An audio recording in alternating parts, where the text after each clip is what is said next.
Hola, el meu nom és Pedro Sánchez i soc doctorant per la Facultat d'Econòmiques de la Universitat d'Alacant. En el vídeo següent presentarem alguns blogs i revistes digitals que aborden diferents temes pel que fa a l'àrea d'economia. En primer lloc parlarem del blog Economicus, que té el repte d'oferir informació, opinió i anàlisi. Un grup de joves economistes van decidir posar en marxa este blog a fi d'obtindre una imatge més completa dels últims esdeveniments polítics i econòmics, conjugant teoria i pràctica. El blog es divideix en 3 seccions, en les quals es publiquen diferents articles. Economia internacional es fa ressò de notícies que reben escassa cobertura o manca d'anàlisi, i rigor per part de mitjans de comunicació catalans i espanyols. La secció parteix de la idea que la major part de successos econòmics que passen arreu del món repercuteixen en major o menor mesura en la nostra societat, de manera que cal, per tant, analitzar-los. Connexió Brussel·les naix a partir de la constatació que hi ha una distància massa gran entre Brussel·les, centre de les decisions europees, i la societat catalana. Aquesta secció té l'objectiu d'intentar reduir aquesta distància analitzant l'inexorable procés d'integració europea i explicant d'una manera didàctica les decisions que es prenen a escala europea. Econofòrum, que és l'altra secció, és una secció que naix amb l'objectiu de generar preguntes i fomentar el debat, per contribuir així a la transició d'una societat de la informació a una societat del coneixement. A més, periòdicament vos podreu descarregar la seva revista, que replega articles i entrevistes d'este blog.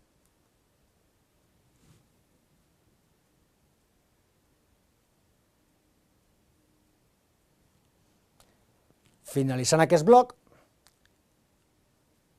passem al segon blog, que és el blog del col·lectiu Wilson. El blog col·lectiu Wilson, que agafa precisament el nom del president nord-americà i Premi Nobel de la Pau Woodrow Wilson, i està format per acadèmics de l'àmbit de l'economia i de la ciència política que volen fomentar un debat obert i objectiu en el procés d'autodeterminació de Catalunya. En efectes comercials, l'impacte en la fiscalitat o les conseqüències econòmiques d'una hipotètica independència de Catalunya són alguns temes que podrem observar en este blog. Com podeu veure, s'estructura en seccions que recopilen comunicats, conjunts o articles individuals de cada integrant. També trobareu diferents vídeos realitzats sobre alguns dels seus comunicats i entrevistes en televisió. Precisament, un dels seus integrants, el catedràtic Xavier Sala i Martín, al seu blog Random Thoughts, com podeu veure, tracta diversos temes des d'un punt de vista macroeconòmic. A més, ens ofereix un videoblog en què fa repàs de diversos temes d'actualitat, fent molta força en tot allò referit a l'economia catalana.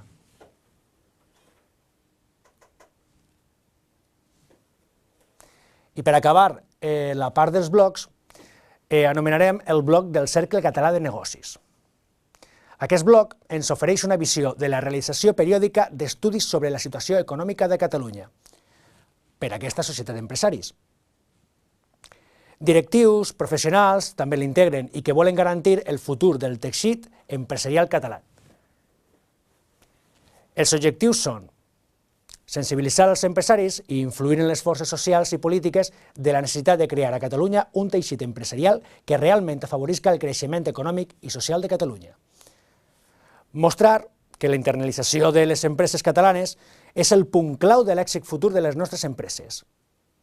I per últim, potenciar la marca Catalunya i els seus productes i els valors propis.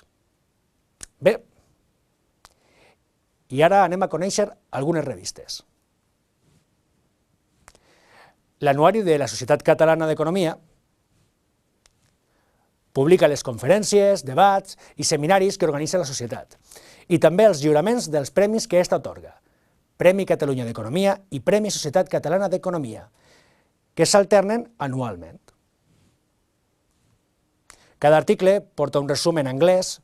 De fet, es tracta de l'única publicació catalana ressenyada regularment en els índexs de publicació de l'American Economic Association.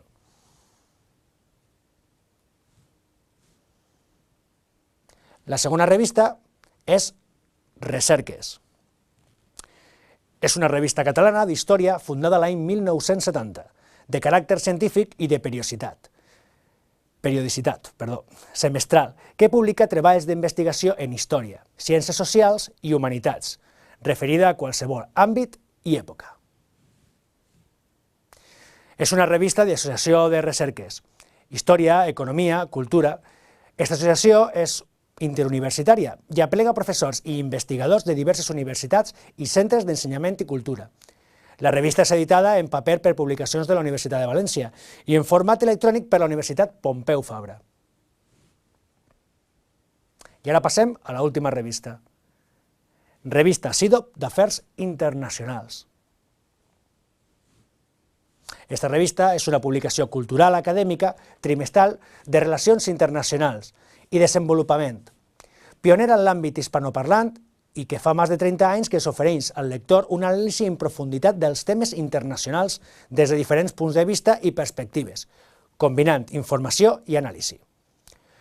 La publicació està dirigida a la comunitat acadèmica i al públic interessat o implicat en aquest àmbit, actors, polítics, econòmics i socials del món associatiu i de les ONGD, empresarials, etc.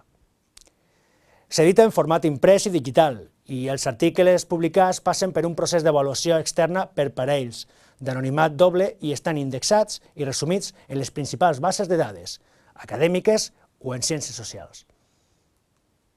Bé, fins ací el repàs per les diferents revistes i blogs en llengua catalana que tracten temes econòmics. Gràcies per la vostra atenció.